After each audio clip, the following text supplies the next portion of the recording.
The Galactic Federation had spent approximately 9,000 years congratulating itself on achieving what it called post-violence civilization. This achievement, when examined closely, consisted primarily of keeping all the actually dangerous species far away from the delicate ones, and then pretending this arrangement represented moral evolution rather than strategic cowardice. They'd built an entire educational philosophy around this comfortable fiction, one that assumed violence was a choice rather than a capacity, and that peace was a virtue rather than simply the absence of anyone capable of breaking it. The species that comprised the Federation's student populations came from worlds that would charitably be described as aggressively hospitable, and more accurately, as so safe that natural selection took an extended vacation. These were planets where the apex predators were prey animals on more competitive worlds, where the most dangerous weather event was a light drizzle, and where evolution had optimized for energy efficiency rather than survival capability. The result was a collection of sentient species that could build faster than light drives but couldn't handle a flight of stairs without requiring medical attention. The Federation Educational Directorate, in their infinite wisdom and finite common sense, had decided that separating species by capability was discriminatory. Never mind that mixing species of vastly different physical tolerances was like hosting a pool party for cats and fish. The optics were more important than the outcomes. Thus emerged the Integrated Learning Initiative, a program designed to prove that all species could coexist harmoniously in academic settings, provided those settings had enough warning labels, safety equipment, and liability waivers to fill a small library. Axiom Preparatory Institute represented the pinnacle of this philosophy, perched on Threshold Station, orbiting a diplomatically neutral gas giant. Their architecture was designed by a committee that had never agreed on anything, resulting in a structure that looked like several different buildings had collided at high speed and decided to make the best of it. Crystal spires jutted from polymer domes, which connected to stone amphitheaters, which somehow transitioned into what appeared to be a massive greenhouse. The entire campus operated under variable gravity, climate, and atmospheric controls, because its student body couldn't survive in each other's optimal conditions for more than a few minutes. The students themselves represented a fascinating cross-section of the galaxy's more fragile offerings. The Quilkson came from a world with 0.3 standard gravity and now required exoskeletal supports to function anywhere else, giving them the appearance of very intelligent stick insects piloting mechanical spiders. The Hydrus were amphibious beings who attended classes via remote presence drones because leaving their climate-controlled pools would result in rapid desiccation and death. The Luminari were crystalline entities who communicated through light pulses and had never experienced anything more traumatic than a philosophical disagreement about quantum mechanics. And then there were the Valkyri, who fancied themselves the warrior race of the Federation despite having achieved that reputation primarily through being slightly less fragile than everyone else. They stood roughly 2 meters tall, possessed forearms that ended in what they called battle claws, and everyone else called moderately sharp fingernails, and had exoskeletons that could withstand impacts that would be considered gentle by the Ducation passes standards of any world with actual predators. Their homeworld had 0.6 standard gravity, a temperate climate that varied by perhaps 10 degrees annually, and the most dangerous native predator was a herbivore that sometimes got territorial during mating season. Into this carefully controlled ecosystem of the WUD, evolutionarily pampered, Earth had inserted exactly one student. Her name was Mira Okonkwo. She was 16 standard years old. She stood 172 centimeters tall and weighed 68 kilograms, and she represented humanity's latest attempt to convince the galaxy that they weren't all violence-prone psychopaths, despite considerable evidence to the contrary. Mira had volunteered for the exchange program because her school counselor in Lagos had suggested it would broaden her horizons and look impressive on university applications. Two phrases that had convinced humans to do questionable things since the invention of higher education. Her arrival at Axiom Prep had been educational in ways the curriculum hadn't intended. The gravity was set to 0.8 standard to accommodate the majority of students, which meant Mira felt like she was bouncing through her first week. The ambient temperature was maintained at 18 degrees Celsius, which most species considered comfortably warm, and Mira considered, why is the heater broken? The oxygen content was reduced to 18% because higher concentrations made the quilkson nervous, something about it being aggressively reactive. Mira spent her first 3 days feeling like she was at high altitude and wondering if anyone had actually thought this through. The orientation had been illuminating. The safety briefing alone took 4 hours and covered scenarios ranging from what to do if you encounter a species with different atmospheric requirements to proper protocol for navigating multi-species cafeteria environments, to why running in the hallways is considered aggressive behavior and may trigger security responses. Mira had sat through this presentation trying to figure out if it was satire. It was not satire. Her fellow students had regarded her with the kind of nervous curiosity usually reserved for exotic animals in zoos. She was, after all, from a Category 4 Deathworld, which in Federation classification meant actively trying to kill its inhabitants through multiple simultaneous methods. Earth had weather that killed, animals that killed, plants that killed, microorganisms that killed, and terrain that killed. The fact that humans had not only survived but thrived on this planet was considered either impressive or deeply concerning, depending on who you asked. Mira had tried to adapt. She really had. She learned to walk slower because her normal pace apparently looked like a predatory approach to several species. She learned to speak quieter because her conversational volume registered as threatening to the luminary. She learned not to smile with teeth showing because the Hydrus interpreted that as an aggression display. She learned that the school's idea of physical education involved activities that humans would generously describe as light yoga, followed by a nice sit-down. She'd attended her classes, completed her assignments, and made genuine efforts to befriend her classmates. This had limited success. Most students were polite but distant, treating her with the wary respect one might show a large dog of uncertain temperament. A few were actively friendly, particularly a luminary named Cascade of Moonlight on Water who was fascinated by human culture and asked approximately 7,000 questions about Earth. And a small group, led by a Velkari named Zix'thar Velarin, had decided that Mira's presence was a personal insult requiring correction. Zix'thar was, by Axiom Prep standards, exactly the kind of student who made administration nervous and other students miserable.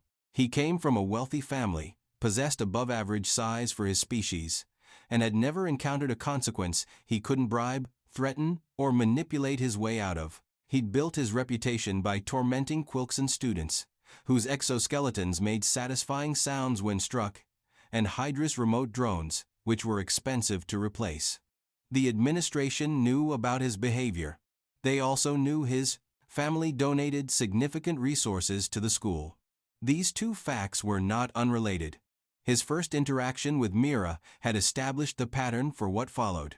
She'd been in the Commons area, studying for her xenobiology exam, when he'd approached with his 3 constant companions, Velnash, Crix, and Thexalor, whose names all sounded like someone clearing their throat but apparently meant something significant in Velkari.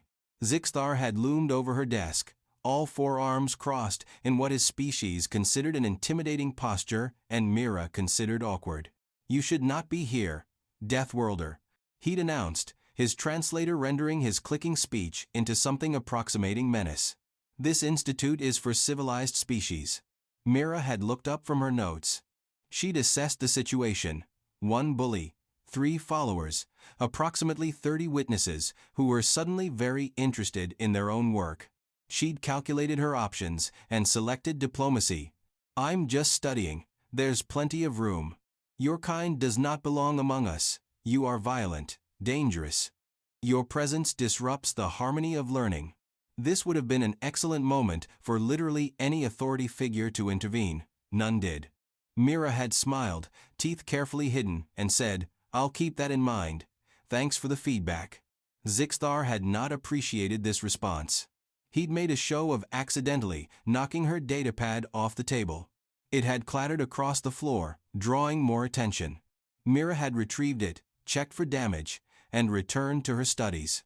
This had apparently been the wrong response, because bullies operate on the principle that their actions should provoke reactions, and indifference is the worst possible outcome. The harassment had escalated systematically over the following weeks. It started with verbal provocations. Primitive savage appeared frequently in Zix'thar's vocabulary, along with evolutionary mistake and violence-prone animal. His companions would laugh on cue, performing their function as a support chorus for his ego. Other students would watch but not intervene, because intervention required the kind of moral courage that was apparently optional in the curriculum.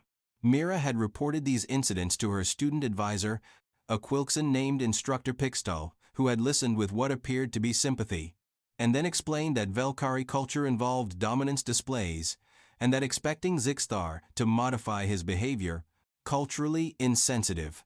Mira had pointed out that expecting her to tolerate harassment was also culturally insensitive, given that human culture involved strong prohibitions against bullying. This argument had not been persuasive. Week 3 brought physical escalation. Nothing that would register as assault by human standards, but definitely crossing lines by anyone's reasonable definition. A shove in the corridor between classes.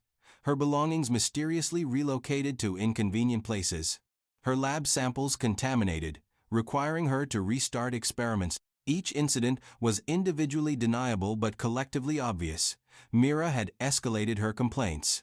She documented everything, provided witness statements, and followed every bureaucratic procedure the school required. The response had been a meeting with the vice principal, who'd given her a lengthy explanation about how integrated learning environments required patience and understanding, and how humans needed to recognize that their cultural norms regarding physical contact weren't universal. The vice principal had not appreciated Mira's observation that not wanting to be shoved seemed pretty universal. Week 4 had tested Mira's patience in ways she hadn't anticipated. Zix'thar, emboldened by administrative indifference, had expanded his campaign. He'd started spreading rumors about her, that she'd threatened other students, that she'd broken equipment during fits of rage, that she was being monitored for violent tendencies. None of this was true. All of it was believed by enough students to make her social isolation nearly complete. She'd tried explaining the situation to her parents during their weekly communication. Her mother, a civil engineer who'd worked on the Lagos climate adaptation projects, had been sympathetic but pragmatic. Keep documenting everything. This is teaching you important lessons about navigating hostile institutional environments. Her father, a teacher who'd spent 30 years in the Nigerian educational system, had been more direct. Don't start fights. But if someone puts hands on you, you finish it. Mira had taken both pieces of advice to heart, though she suspected her parents' guidance was somewhat contradictory. Week 5 brought the cafeteria incident, which would later be dissected by investigators, analyzed by xenopsychologists, and used as a case study in approximately 700 academic papers about Deathworlder integration. The Axiom Prep cafeteria operated on a complex system designed to accommodate species with wildly different nutritional requirements. Humans ate in a designated section because most human food was considered either toxic or disturbingly carnivorous by other species. Mira had collected her meal, all of it sealed in approved containers, and had found a table in the corner where she typically ate alone. She'd been approximately halfway through her lunch when Zix'thar and his entourage had arrived. No preamble, no posturing, just direct action. He grabbed her water container and dumped it over her food, contaminating everything with a substance that was harmless to most species but would have given Mira severe digestive issues. The liquid had spread across the table, ruining her meal and her datapad. The cafeteria had achieved the kind of silence that indicates everyone knows something significant is happening. Approximately 200 students had suddenly become very focused on their own meals while watching peripherally. Mira had stared at her ruined lunch. She'd counted to 10. She'd reminded herself that she was representing Earth, that this was a diplomatic situation, that violence was not the answer. She'd stood up to leave. Zix'thar had grabbed her arm. Here's what the subsequent investigation would reveal about this moment. Mira Okonkwo had been subjected to 5 weeks of systematic harassment. She had reported this harassment through proper channels 7 times. She had received no meaningful support from administration. She had shown remarkable restraint by human standards and extraordinary restraint by any objective measure. And when Zix'thar grabbed her arm, she had exactly 3 seconds to decide how to respond. Human neurology, refined through millions of years of being both predator and prey, operates on reaction times measured in milliseconds. The gap between threat detected and response initiated is so small that conscious thought barely has time to participate in the decision. This is not a design flaw. This is a feature that kept humanity's ancestors alive long enough to develop things like art, philosophy, and the ability to have regrets about their actions. Mira's hand moved before her conscious mind finished processing. She grabbed Zix'thar's wrist, her grip strength roughly equivalent to a hydraulic press by Velkari standards, and twisted. Not hard, not by human measures. Roughly the force she'd used to open a particularly stubborn jar. Zix'thar's exoskeleton cracked, not shattered, not broken, just cracked. But the sound echoed through the cafeteria like a gunshot, and Zix'thar's shriek of pain and surprise triggered every prey species instinct in a 50-meter radius. She shoved him away. Again, not hard. About the force she'd used to push away an annoying younger cousin. Zix'thar flew backward 3 meters, hit a table, and collapsed in a tangle of limbs and wounded dignity. The cafeteria erupted into chaos. Velnash, Crix, and Thexalor rushed forward to help their leader, their movements hampered by the fact that they'd never actually been in a physical confrontation and had no idea what to do. Velnash made the mistake of grabbing at Mira. She caught his arm mid-reach, her reflexes operating on human time while everyone else moved through subjective, slow motion, and held him at arm's length while he struggled ineffectively. Crix, demonstrating either bravery or catastrophic lack of pattern recognition, attempted to strike her from behind. She heard him coming, the sound of his exoskeleton scraping against the floor like a beacon, and sidestepped. He stumbled past her, off balance, and she helped him along with a light push that sent him sprawling. Thexalor, having witnessed his 2 companions' failures and possessing slightly more survival instinct, froze. Zix'thar, recovering from his impact with the table, pulled what appeared to be a training weapon from his belt. It was designed for the school's combat simulation courses, which were less combat and more gentle disagreement with props. The weapon was approximately as dangerous as a foam pool noodle, but Zix'thar wielded it like a sword and charged. Mira caught it, just reached out and grabbed it mid-swing, her hand closing around the shaft with enough force to stop its momentum completely. She held it for a moment, looking at Zix'thar, who was now pulling on his weapon with all 4 arms and achieving exactly nothing. She squeezed. The weapon's shaft, designed to withstand the grip strength of species from low-gravity worlds, crumpled in her hand like aluminum foil. The metal groaned, bent, and deformed into something that would never be weapon-shaped again. She released it. It fell to the floor with a sound like defeat. "We're done," she said quietly. Her voice was calm, controlled, and somehow more terrifying than if she'd shouted. "All of us. This stops now. You leave me alone. You, tell everyone to leave me alone. Because if this continues, I won't be gentle anymore." The word gentle hung in the air like a threat. Because to everyone watching, what they'd just witnessed was not gentle. It was overwhelming, decisive, and scary. They'd seen their school's biggest bully get casually demolished by someone who wasn't even breathing hard.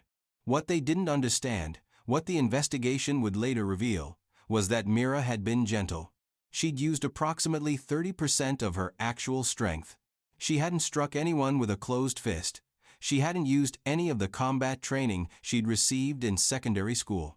She'd employed what humans would consider basic self-defense and what qualified as minimal necessary force by Earth legal standards. By galactic standards, she might as well have been a natural disaster. Security arrived 4 minutes later, which was actually impressive for beings who considered brisk walking to be cardiovascular exercise.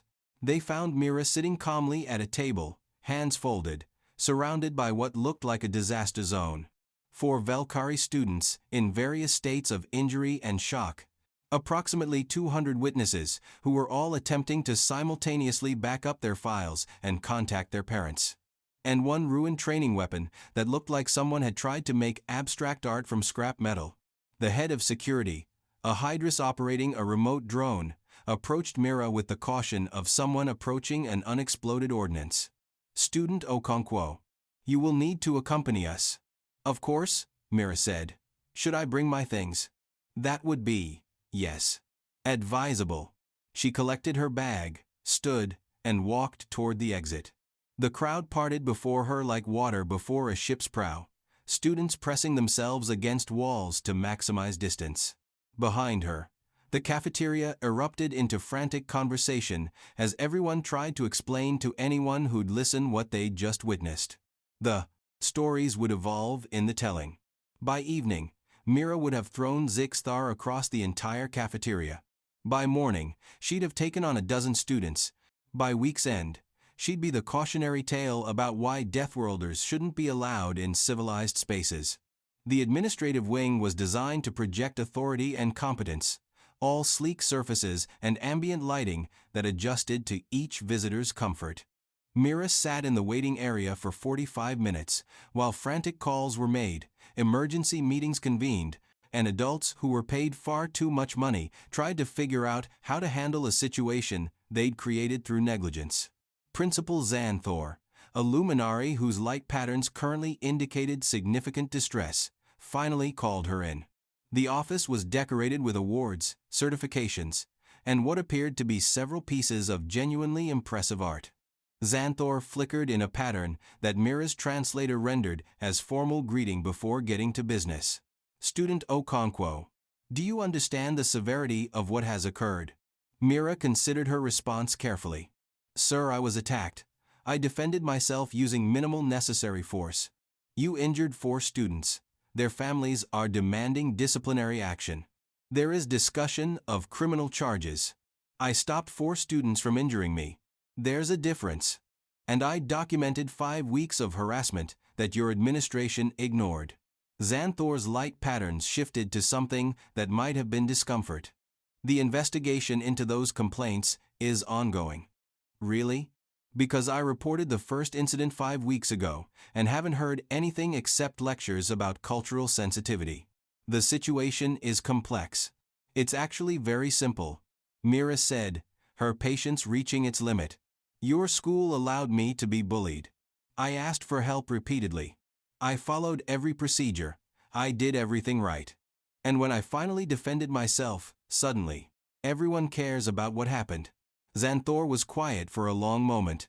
Behind him, security footage played on a holographic display, showing the cafeteria incident from multiple angles.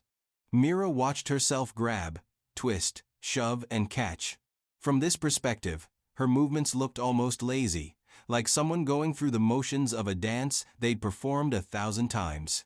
"The Human Ambassador's office has been contacted," Zix'thar said finally, "as have Earth's Diplomatic Corps, your Planetary Education Ministry, and several news organizations. This incident is being escalated far beyond institutional authority." "Am I being expelled?" "That decision is above my authorization level. You are suspended pending investigation. You will remain in your quarters under supervision. The other students involved have received medical treatment and are also suspended.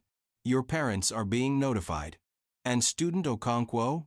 Zix'thar's light patterns shifted to something approaching sympathy. "I would recommend preparing a comprehensive statement, because this incident will have repercussions that extend far beyond one school cafeteria." The investigation took 6 days and involved more officials than Mira had known existed. They reviewed security footage from 23 different angles. They interviewed 237 witnesses.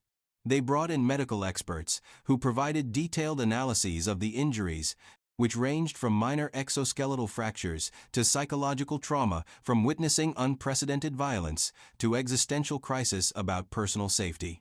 They brought in human consultants who explained, with barely contained amusement, that Mira had actually shown exceptional restraint, that a human teenager at full strength could have caused exponentially more damage.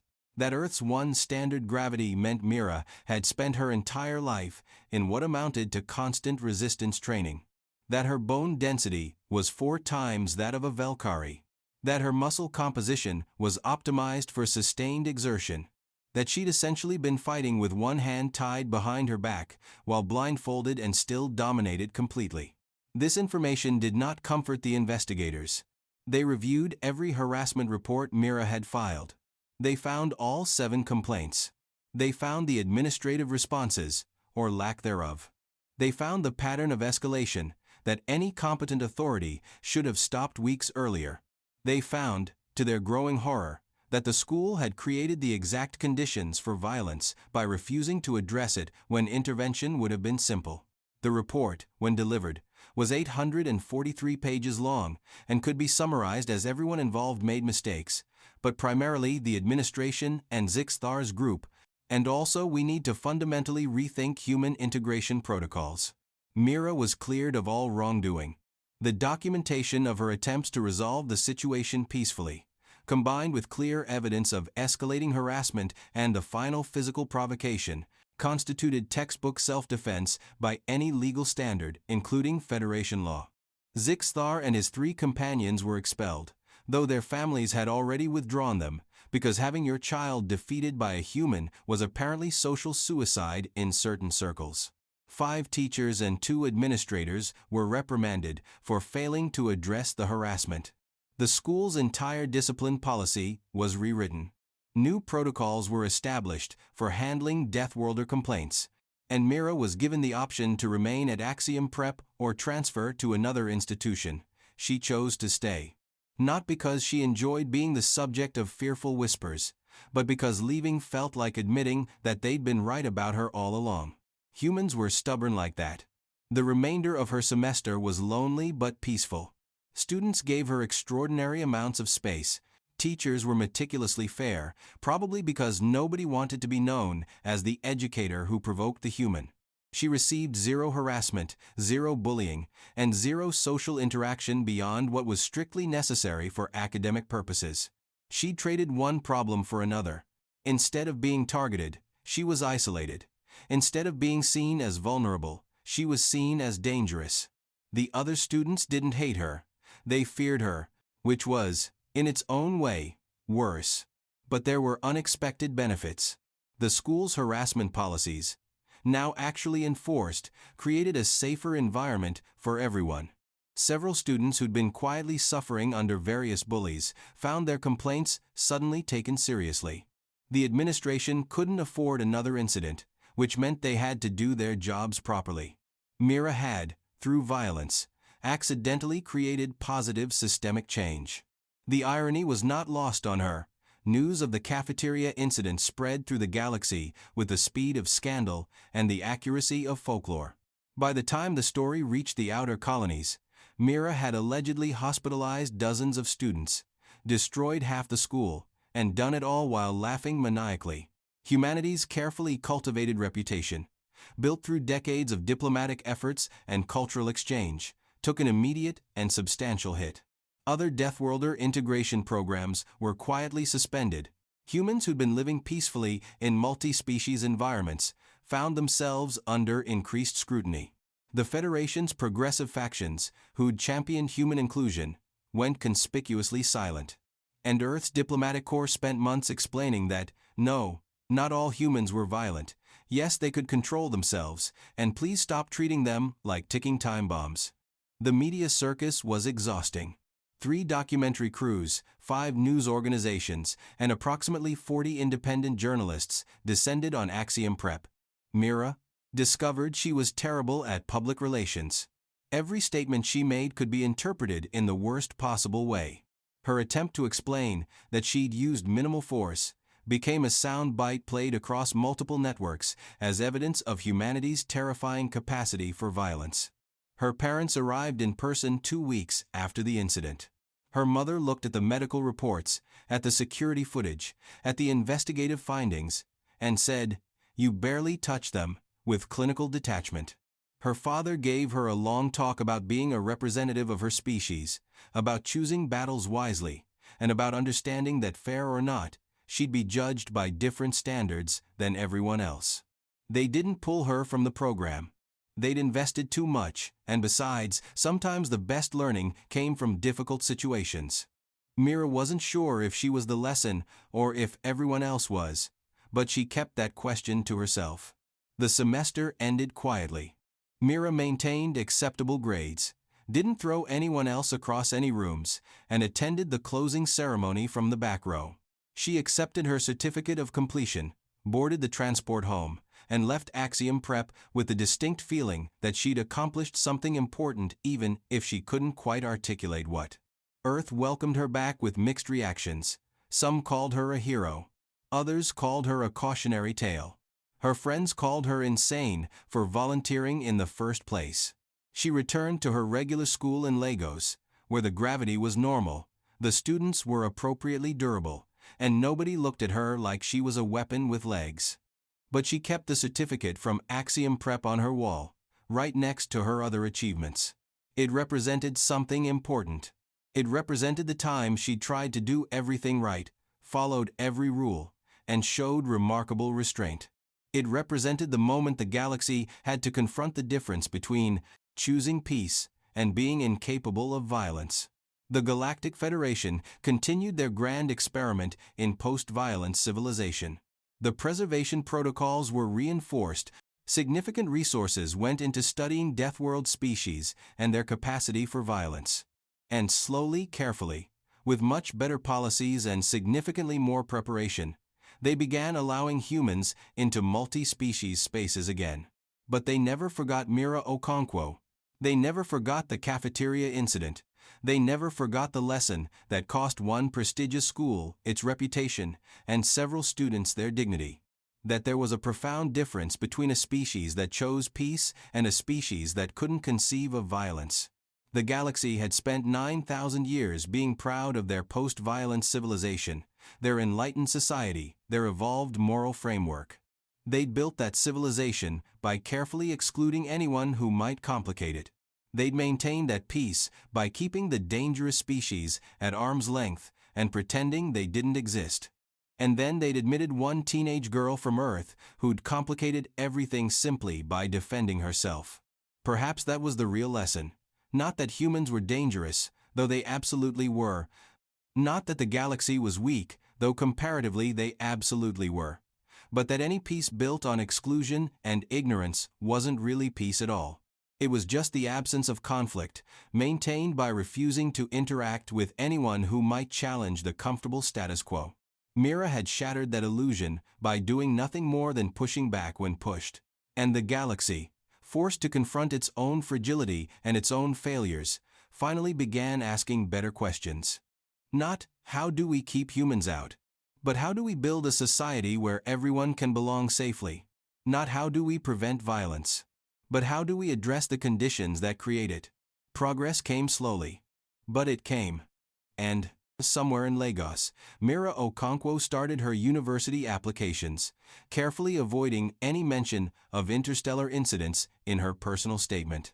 She'd learned many things at Axiom Prep, about cultural exchange, about institutional failure, about the complicated relationship between civilization and survival.